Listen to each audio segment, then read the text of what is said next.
Les Enfoirés 2020, c'est 10 polémiques qui ont ébranlé la troupe, sous le feu des projecteurs et des critiques. Les Enfoirés font leur grand retour sur TF1 ce vendredi 9 mars avec leur nouveau spectacle, Le Paris est des Enfoirés. Un rendez-vous incontournable depuis près de 35 ans, qui suscite autant d'engouement que de polémiques. Retour sur les 10 affaires qui ont marqué l'histoire de la troupe. Les Enfoirés, ce sont près de 35 années d'un spectacle dont le succès ne se dément pas, de solidarité en musique, de rire et d'amitié, mais aussi, inévitablement,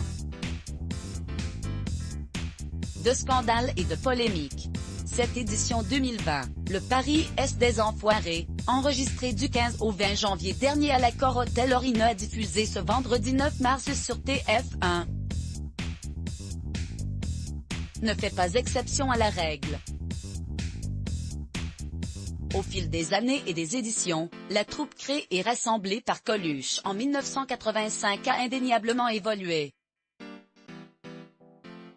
Certains piliers, à l'instar de Jean-Jacques Goldman, se sont éclipsés tandis que de nouveaux et jeunes talents ont été recrutés. Comme le chanteur Black M et l'humoriste Nesreg cette année. Mais si tous ont toujours clamé être là pour la bonne cause. Plusieurs d'entre eux ont fait l'objet de polémiques, accusés d'hypocrisie et parfois même d'entre-soi. Focus sur les 10 affaires qui ont le plus marqué l'histoire des Enfoirés.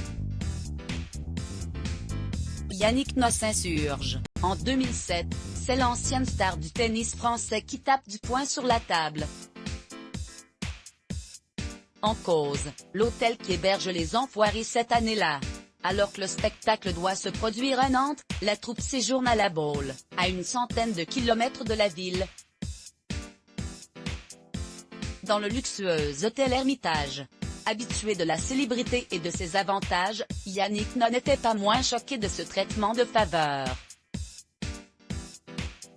Je viens chanter pour les Restos du Cœur, je ne vais tout de même pas en profiter pour me faire héberger dans un palace de milliardaires, s'insurge-t-il.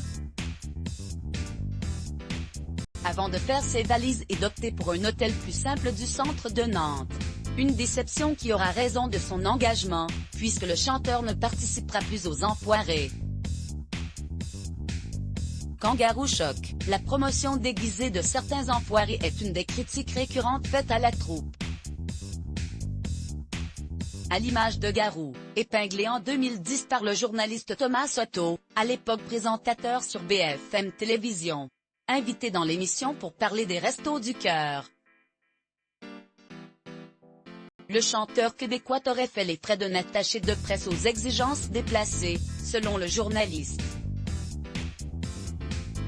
Il voulait que le temps de Garou à l'antenne soit consacré à 50% des Restos du Cœur et à 50% de son nouvel album. A expliqué Thomas Soto. Après avoir tenté de négocier avec la maison de disques de Garou, le journaliste a fini par annuler purement et simplement la venue du chanteur dans son émission. Renaud et le grand cirque carnavalesque. Après Yannick Noah, l'interprète de Morgane de Toi en a rajouté une couche sur l'hypocrisie supposée des Enfoirés en 2011. Dans une interview accordée à Télévision Magazine, le chanteur, brut de décoffrage, a évoqué une émission qui ressemble à un grand cirque carnavalesque. Avant d'expliquer, on me propose à chaque fois des duos improbables. Je n'ai pas envie de chanter avec Mimi Mati, Christophe Maé ou Patrick Timsit. Ni de me déguiser en clown pour interpréter la maman d'Aznavour. Un message plutôt clair, qui explique qu'il n'a plus voulu participer aux Enfoirés depuis 2004. Eddie Mitchell et le mélange des genres. En 2013, la liste des détracteurs des Enfoirés s'est allongée avec Eddie Mitchell. Pourtant membre de la troupe depuis la première heure. Toujours à Télévision Magazine, le chanteur de couleur menthe à l'eau a déclaré ne pas comprendre le mélange des genres. Je suis un chanteur professionnel, je ne vais pas chanter avec un footballeur.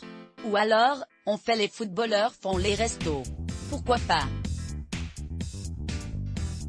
où les icônes télé font les restos du cœur, avec Mimi Mati, mais le mélange. Je ne comprends pas, a-t-il expliqué. On l'aura compris, Monsieur Eddy veut des légendes. Vraiment des enfoirés, la pique bien d'Elina Dumont, qui a fait partie des enfoirés et qui n'a pas hésité à mettre les pieds dans le plat en 2014. Pour la comédienne, les enfoirés, ce sont des artistes qui n'en ont rien à foutre. Quand vous voyez Gad Elmaleh qui fait une pub pour LCL. Même Fanny qui dit qu'il faut aider les pauvres et va payer ses impôts ailleurs. Les enfoirés sont bien des enfoirés, a-t-elle lâché, visiblement désillusionnée. Un clip réac. Jean-Jacques Goldman a beau être la personnalité préférée des Français, en 2015. La chanson qu'il a créée pour les enfoirés, toute la vie, a laissé ses fans franchement perplexes. Accusé d'être réac, la vidéo du morceau montrait un groupe de jeunes face aux enfoirés. Chacun se renvoyant la responsabilité de l'état du monde. Un message qui est loin d'avoir fait l'unanimité, au point que Jean-Jacques Goldman lui-même a pris la plume pour se justifier.